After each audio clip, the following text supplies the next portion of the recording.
Today I'm going to talk about psychoacoustics, which is a real passion of mine.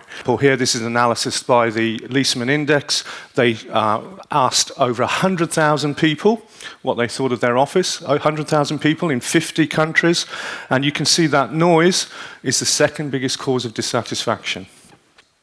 Noise is the biggest cause of lack of productivity in the office. But how much does it affect productivity? How much does noise affect productivity? Well, a few years ago, I ran an analysis of over 200 research papers where they'd quantified the impact of different environmental factors on productivity. Whilst acoustics is 0.2 to 1.7% impact on productivity when you consider all those studies, and you might think, well, that's not much, really, 1.7%, why are we bothering? But the point is that we know that just a 5% increase in productivity can actually pay completely for your property costs. But did you know, again, when we looked at the literature, and this was some work done with Ecofon, myself and Paige Hodson, when we looked at the literature, the common conclusion was that sound level only accounted for about 25% of the variance in the response to noise. So there's 75% of other stuff happening that we're not even looking at. And again, the studies suggest that 50% are psychological factors, and that's where psychoacoustics comes in. My short definition is this: it's simply how people perceive, interpret, and react to sound. I want to talk now about the personality types. I've already mentioned personality as being one of the key factors.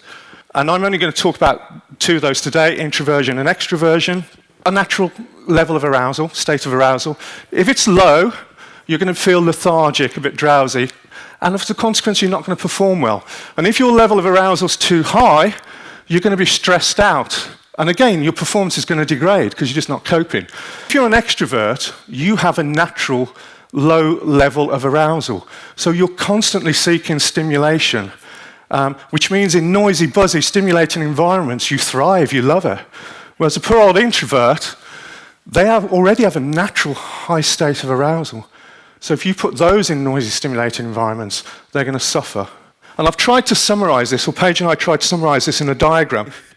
What it comes down to is if, for example, you're an introvert, low level of arousal, doing complex tasks, high level of arousal, introvert, doing complex tasks, you're going to find noisy stimulations both distracting, disturbing, and affect your performance.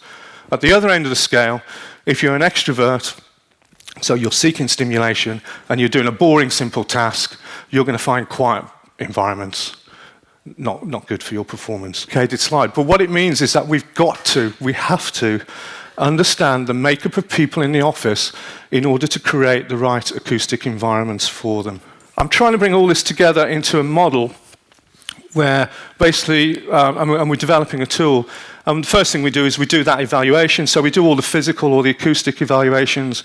We look at the activities of people doing, where they do them, how long they're doing them for. We do personality profiling across the whole group.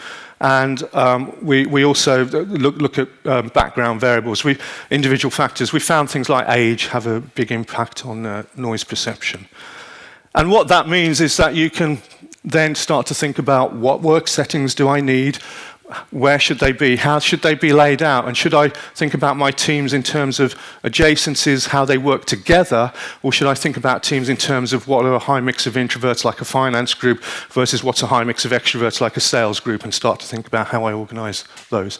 And then we train people in how to behave. It sounds a bit condescending, but we train people in how to behave in an open plan environment and how to curb their enthusiasm.